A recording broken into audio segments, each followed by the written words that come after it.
All right, joining me via Zoom, very, very excited to speak to this gentleman. He is the head coach of the 21st ranked Liberty Flames. Number 21 in the country, Coach Freeze. If I had told you that 3 months ago, would you believe it? Hugh Freeze. No, yeah. No way, man. It's to be in year 2 here of FBS play, and truthfully, it's nobody's fault, but you really 50% or more of our roster is still kind of FCS recruited, because that's what the school was. And obviously to win a bowl game last year, I thought was like off the charts, crazy good, unbelievable in year 1, and then to be 8-0 and ranked 21st in the country.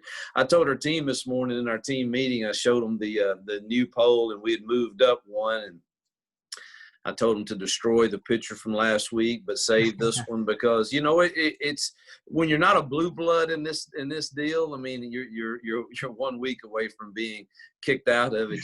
So, but they need to keep it, man. They need to show their kids that, when they're and say, man, let me tell you all this story about 2020, COVID and everything that's gone on. And also, man, their experiences and memories of us, going into Syracuse, the Carrier Dome and winning, and Blacksburg, being 8-0 and ranked in the country. So I hope they'll save those pictures. I've gotten more sentimental as I've gotten older, man. But I blow those pictures up, and I've got them all saved in they're not on walls yet. All my Ole Miss stuff and all my Arkansas State stuff and Lambeth and now Liberty, they're all, I have all that stuff. One of these days we're going to have a room and put it all up.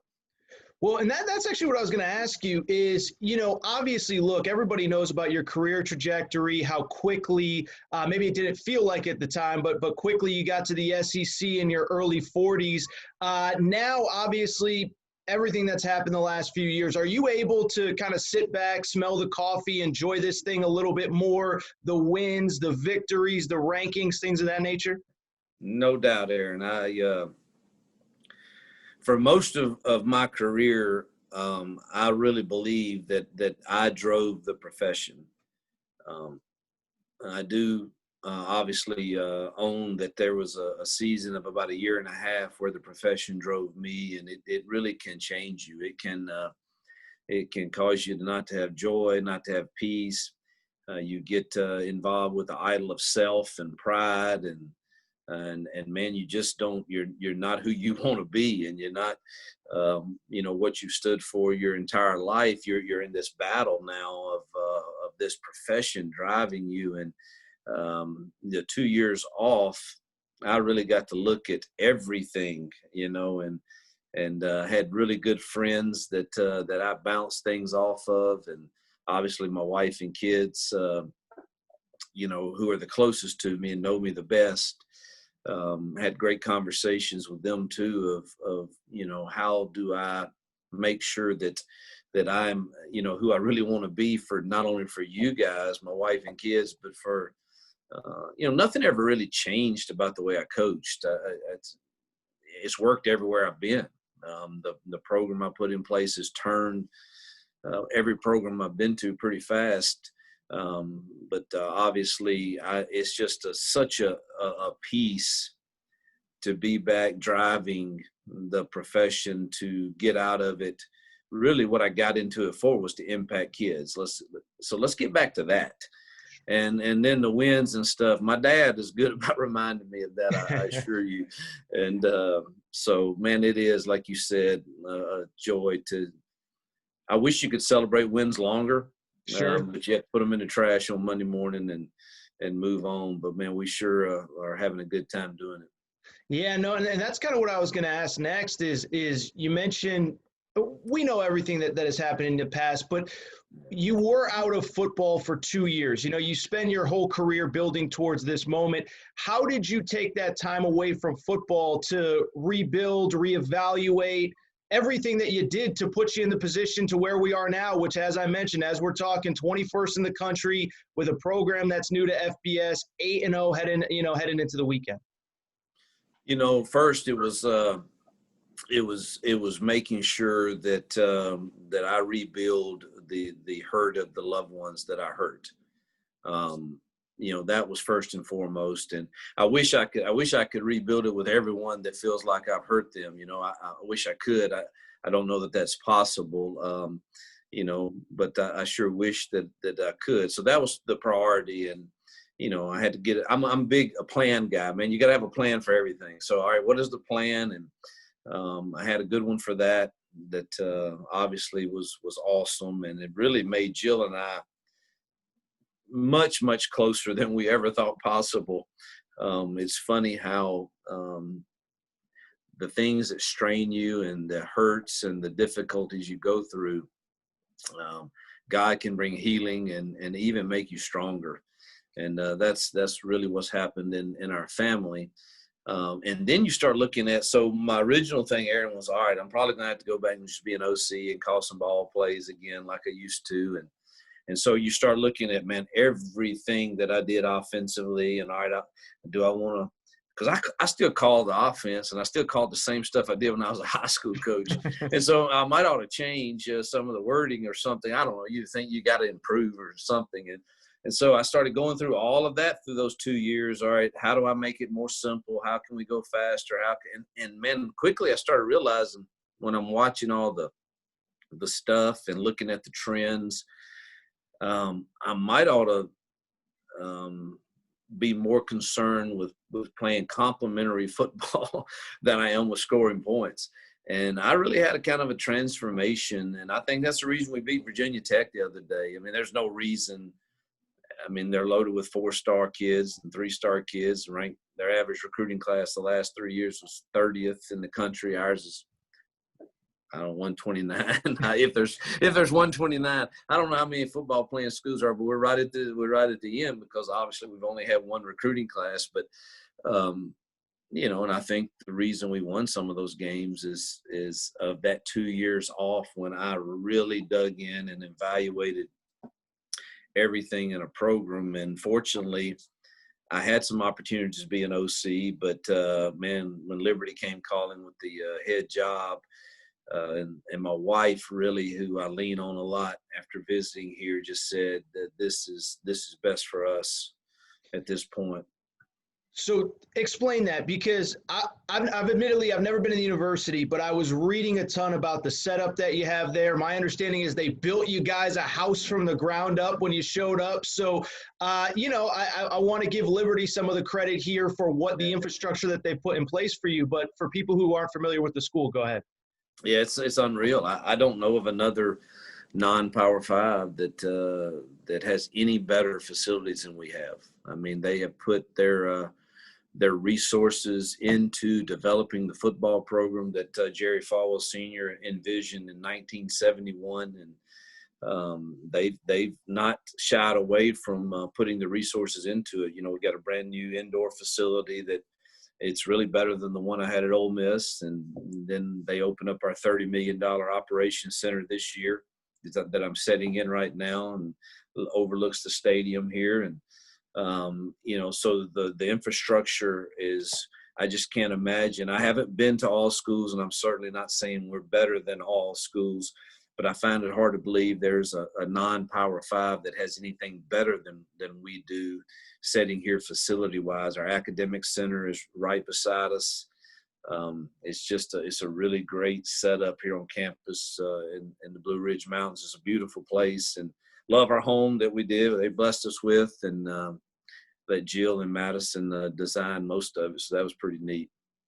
Was that a selling point to the wife? Is you get to basically, it's not just interior design here. It's like you get the, I don't know, it seems like a pretty sweet deal. So I kid you not. I really thought I was going to go be an OC at a couple different places, and was really looking forward to that. We got the call from here. I told Ian, who's an incredible man, an incredible AD, he's such a servant leader. I said, man, I'm pretty far down the road. I'm probably just going to stay with the options I have and just call a few ball plays and try to score some points and stay under the radar and all of that. And he said, will you just come and see?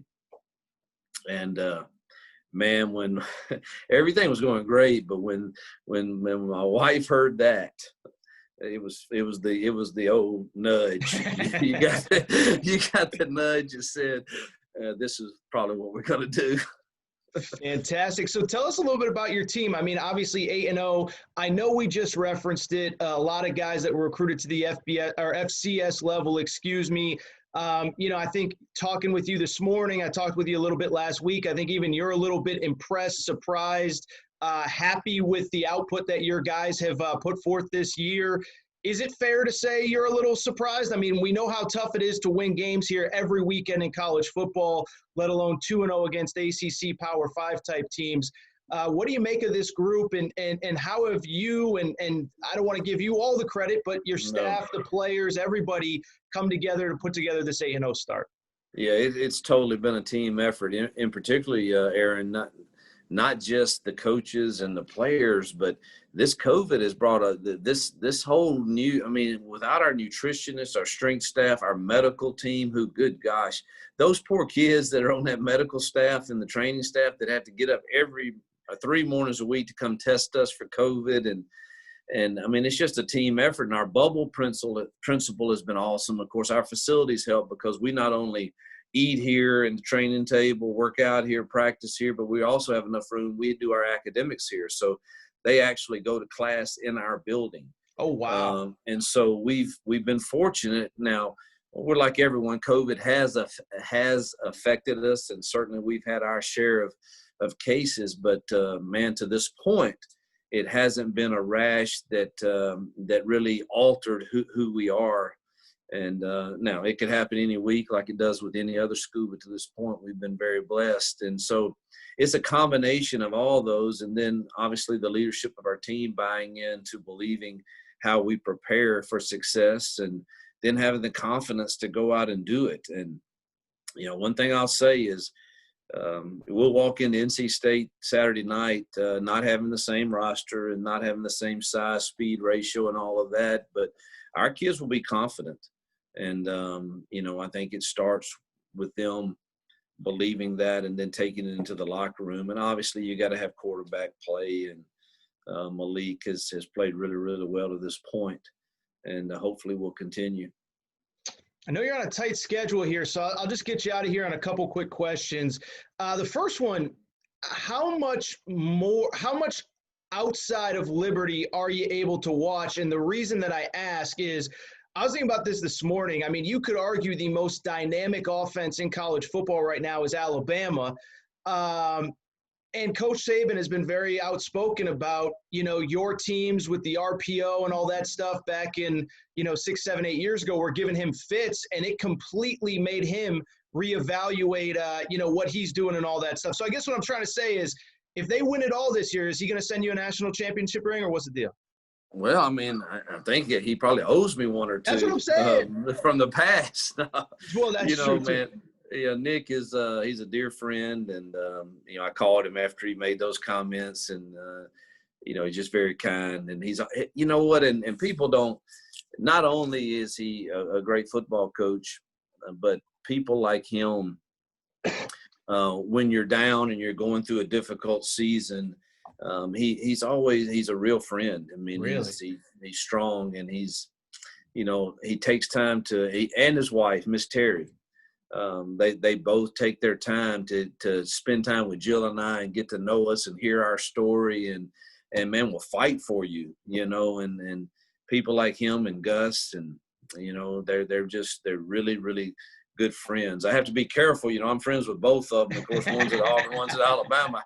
I can't, but man, both them and Miss Terry and Nick and Gus and Christy, and there's many others too, man. I shouldn't start, but we're talking about Nick, and he's just been a good friend, and obviously that's a huge compliment. And I do think that we were one of the first to bring that to the SEC. I certainly am not going to say we were the first to do it anywhere, sure, but we stressed it when we stressed how far your lineman can go downfield and how far you can throw it, and we have to work through all of that. And certainly the best games I ever called against Nick, we only called like 4 drop back passes and still threw for 300 yards.